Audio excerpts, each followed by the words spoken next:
بھائی السلام علیکم۔ وعلیکم السلام ورحمۃ اللہ۔ میرا اتنی دیر سے دل اتنا افسردہ ہے نا کہ میں نے کچھ دو چار ہی چیزیں دیکھی ہیں، لیکن میں اس وقت اتنا دل دکھی ہے جس طرح کے گھٹیا طریقے سے مرزا جیلمی کے چھوکرے رو رہے ہیں کہ ہمارے بابا جی کے ساتھ صحافی نے بدتمیزی کی ہے۔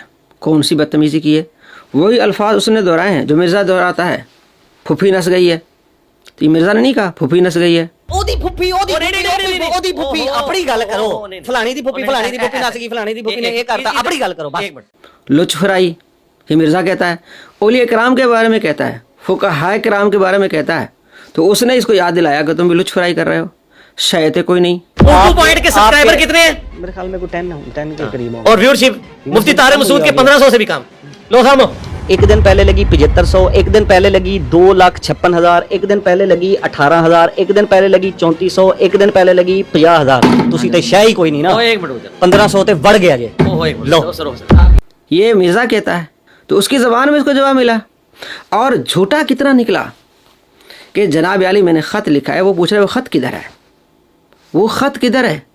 آپ جب گئے جیل میں تو آپ کے لاکھوں اسٹوڈنٹس ہیں، ان میں سے کوئی بھی باہر نہیں نکلا آپ کے لیے، کسی نے پروٹیسٹ نہیں کیا آپ کے لیے، کہیں پیسفل پروٹیسٹ بھی نہیں کیا جنرل بھی۔ آپ نے کہا کہ میں نے جیل میں سے خط لکھا تھا کہ کسی نے باہر نہیں آنا، ٹھیک ہے، تو وہ خط کدھر ہے؟ یہ پھنس گیا۔ کیا ہو گیا تمہیں؟ کیوں نہیں بول رہے ہو؟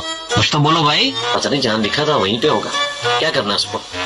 شاباش بیٹا، بہت بڑھیا منا۔ اگر سچ ہے تو خط دکھا دے جناب علی، میں نے خط لکھا تھا، میں نے کہا تھا کہ میں نے خط لکھا ہے، یہ خط ہے۔ جھوٹ بولتا ہے، تو اس صدی کا سب سے بڑا جھوٹا انسان ہے۔ اور جناب علی مفتی طارق مسعود کے جو ہے 1500 سے زیادہ ویوز نہیں ہیں۔ کیسی اس کی عزت افزائی ہوئی ہے، بھائی اس سے بچیں۔ یہ جھوٹا آدمی آپ کو ذلیل کرائے گا، دنیا میں بھی اور آخرت میں بھی ذلیل کرائے گا۔ مشت زنی پہ اس نے ڈالر کمایا ہے۔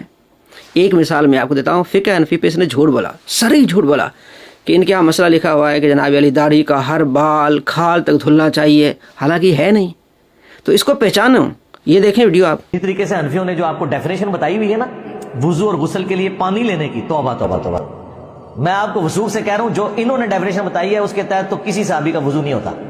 یہ کہتے ہیں جی داڑھی کا ایک ایک بال اور کھال تک دھلنا، داڑھی کا ایک ایک بال اور کھال تک دھلنا کتنا بڑا دجال ہے کہ انہوں نے جو ڈیفینیشن بتائی ہے، میں تمہیں وثوق سے کہتا ہوں کہ کسی صحابی کا وضو نہیں ہوتا ہوگا۔ نعوذ باللہ من ذالک، کمینہ آدمی ہے، دجال آدمی ہے۔ سورہ مائدہ میں اللہ تبارک و تعالیٰ نے فرمایا اذا قمتم الی الصلاۃ فاغسلوا وجوہکم، جب تم نماز کے لیے کھڑے ہو جاؤ تو تم نے چہرہ دھونا ہے۔ اب چہرے کی تعریف کیا ہوگی؟ یہاں سے جہاں سے بال اگتے ہیں عام طور پر ٹھوڑی تک، ایک کان کے لو سے لے کر دوسری کان، یہ چہرہ ہے۔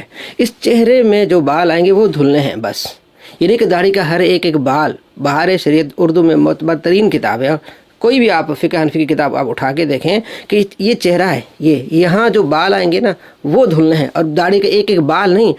اور دوسرا یہ کہ اگر آپ کے بال چھدرے ہیں تو پھر اپنے جلد تک پانی جائے، لیکن اگر بال داڑھی کے گھنے ہیں تو جلد تک بھی نہیں، اوپر سے صرف بال دھل جائیں یہ والے۔ یہ اس کمینے نے کتنا بڑا جھوٹ باندھا ہے، یہ دیکھ لیں آپ بہار شریعت، جس میں واضح طور پر لکھا ہوا ہے کہ چہرہ کسے کہتے ہیں، اور چہرے کی جو اوپر والے یہ بال دھلنے ہیں، جو چھدرے ہیں تو پھر جلد آپ کی دھلنی ہے، اور اگر بال گھنے ہیں تو اوپر سے پانی بہ جائے بس۔ یہ سارے ایک ایک بال نہیں، نہ اوپر یہ نیچے والا۔ یہ کمینہ جھوٹا دجال ہے، اپنے فتوے سے یہ دجال بنا۔ ایسے دجالوں سے آپ نے بچنا ہے۔